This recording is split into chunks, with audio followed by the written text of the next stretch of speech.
Fight Night on DAZN, brought to you by that prize guy. Yes, tonight we are live from the Caribe Royale Resort in the Sunshine State, a venue which has become a regular fight venue during the past 5 years. 4 fights to look forward to, so let's get on ahead straight out the ringside to your commentary team of Sergio Mora, Chris Mannix, and Justin Shackle. Scheduled for 10 rounds at 140 pounds, Jermaine Ortiz in the black trunks and Yomar Alamo in the peach trunks as we get going here from Orlando. You know, this is technically a fight for one of those WBA regional belts, but really this is a fight to get a fight. If you listen to the matchroom officials, like they're starting to get more and more invested in 140 pounds. Richard Hitchens is, of course, there. George Kambosos is there. Dalton Smith is in their stable as well. The winner of this fight would be in a good position to land a bigger fight against one of Matchroom's prospects. And all of those fighters seem like they have fights on the horizon. Of course, Kambosos next week against Jordan in Sydney, as Alamo unleashes a combo there on Ortiz.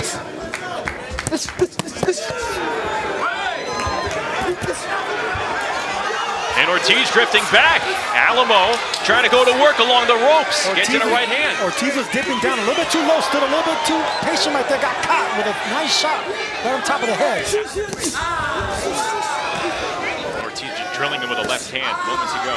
Left hand right to the body. Now a right hand, doubling it up.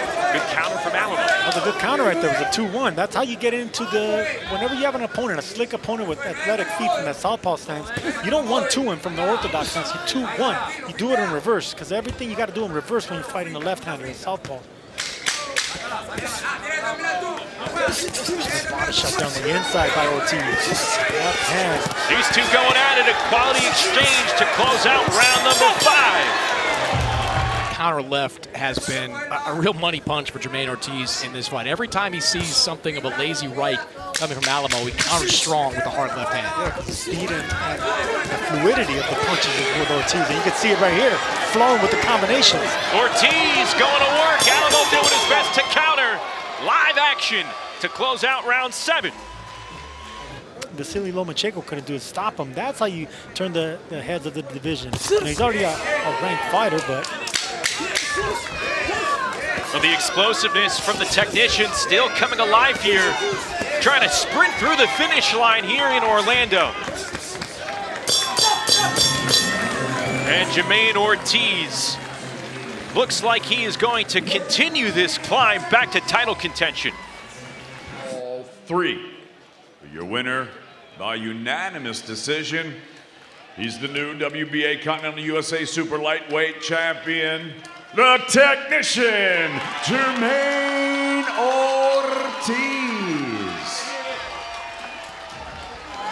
And it's been 7 months since he was last in the ring in a competitive setting since the Paris Olympics.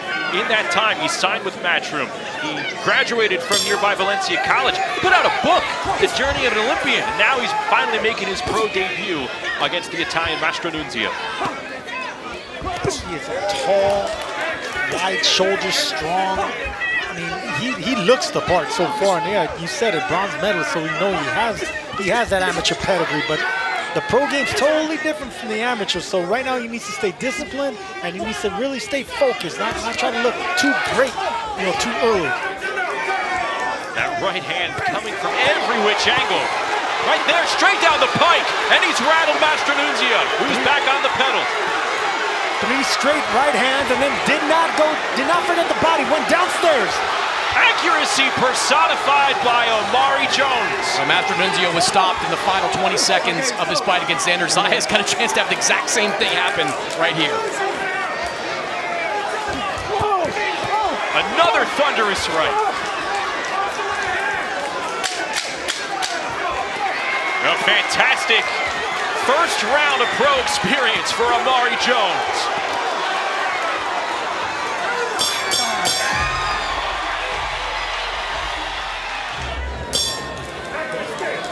way saying to his trainer, I got you, as he comes out for round number 2. Put on quite a show in the first.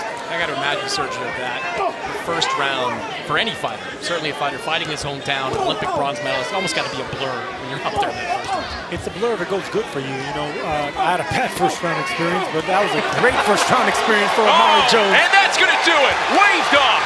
Amari Jones, dazzling in his pro debut. You know, Louis Pabon, the referee, came to the corner of Master Nunzio and said, you got to show me something in between the first and second round. He clearly didn't like what he saw from Master Nunzio. I think that stoppage was probably a little bit early, but it was all academic. It doesn't change what the outcome of this fight was going to be. It was always going to be an Amari Jones knockout. Take a look at the tail of the tape. Berlanga and Gonzalez-Ortiz. And Ortiz took this fight on 6 weeks' notice as we get going here in the same room that Edgar Berlanga was in just over a year ago, where he stopped Padraig McCrory in the middle rounds to set himself up for the Canelo fight. As he should, but surviving Sergio is going to be tough. Berlanga claimed he could not get down in weight due to the flu, and here Berlanga is giving an output of right hands and lefts. Ortiz shaking his head, saying they're not affecting him too much here in the first round. Gonzalez-Ortiz won his last. Oh, and a big left hand! Ortiz doesn't look like he knows where he is, but a quick get up from the Puerto Rican. He's not going to last too much longer. Way too early for him to get hit like that. Right on the chin. You can see he's wobbling. 45 seconds to go. There's another big right hand. They should stop this fight, man.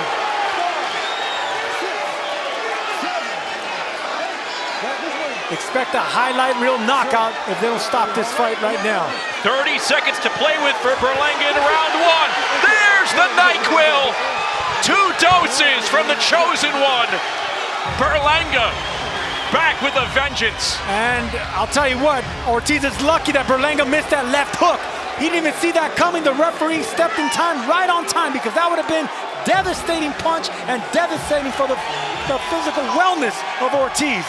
Promised fireworks in his return to the ring after going 12 rounds with the Cash King, Canelo Alvarez. Coming in at 17-1, 12 KOs against an experienced Patrice Volny, a live Patrice Volny, despite the age difference.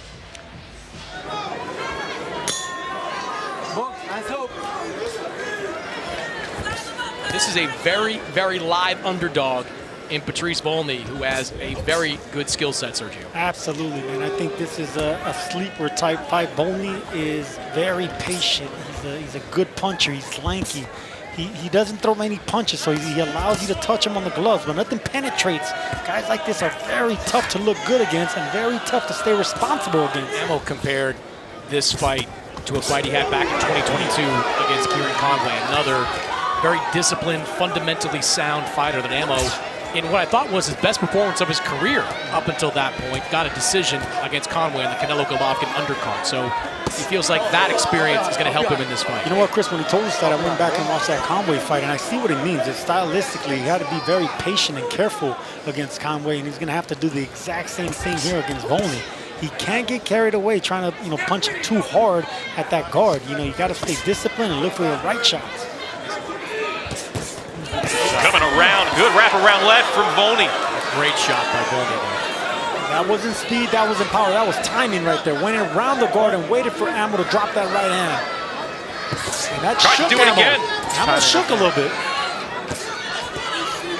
That left hook's gonna be there for Volny once again, man. He's already getting comfortable and close to landing hard around the guard, the right arm of Ammo Williams. And you can see Ammo finally backing up now. And you know what? Use that right hand. Just keep pecking and poking at that chest. There's a good left hand by Ammo. Now he works to the body, comes back upstairs with a 2-punch combo. Oh yeah, Volny's hurt now. Volny lowering the guard. An uppercut from Ammo. Austin Williams perhaps cracking the code of that high guard by Patrice Volny. Listen, man, and I said this was going to be a statement round. Little did I know both guys were going to get shook. Watch out for the left uppercut. Volny's going to be looking for uppercuts now.